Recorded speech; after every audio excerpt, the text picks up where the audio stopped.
Purayan Gopa Brinde Brindaranyam Swapadaramenam Pravishad Gita Kirti.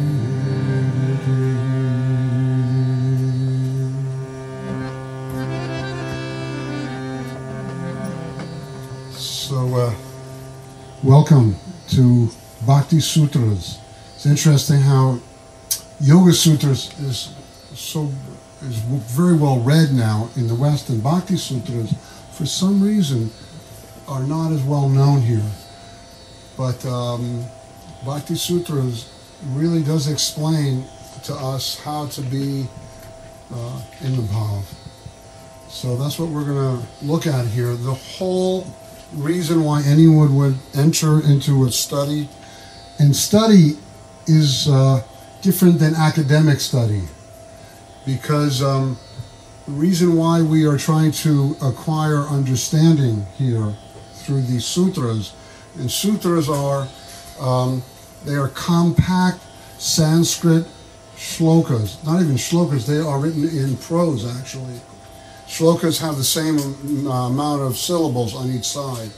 And the aphorisms that you find in Bhakti Sutras, and you find them in Yoga Sutras, and of course, of all the sutras that are the most important in some ways are something that is called the Brahma Sutras. But that's a very highly philosophical text. And let's go for the bhav, right? Let's go for the reward.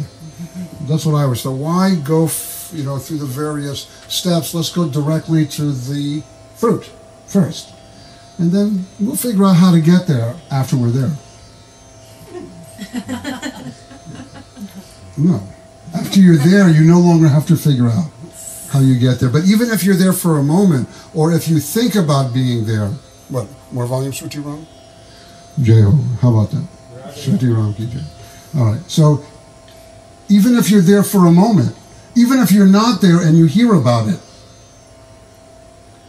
or even if you're not there and you intuit where that reward state is, and that reward state is the state of prem, or love. So if you can intuit or experience it, as they say, Brindavan eka kshanak meraye. If you can stay in Brindavan, and Brindavan is not only a place that's 2.5 hours south of Delhi, but Brindavan represents the abode of devotion, that is an internal state of realization that overflows into one's world and fills it with a divine presence. And devotion is custom fit for every single individual. Devotion, although there are many sadhanas, just like you have in Ashtanga, Yama, Niyama, Asana, Pranayama, Pratyahar, Dharana, Dhyan, Samadhi. So we would have to see in that sort of order that Samadhi is the goal of the Ashtanga system. So let's sort of look into what the Samadhi state about. What is it about? It's about a state of Nirodha, as it speaks about in the sutras, in the Yoga Sutra.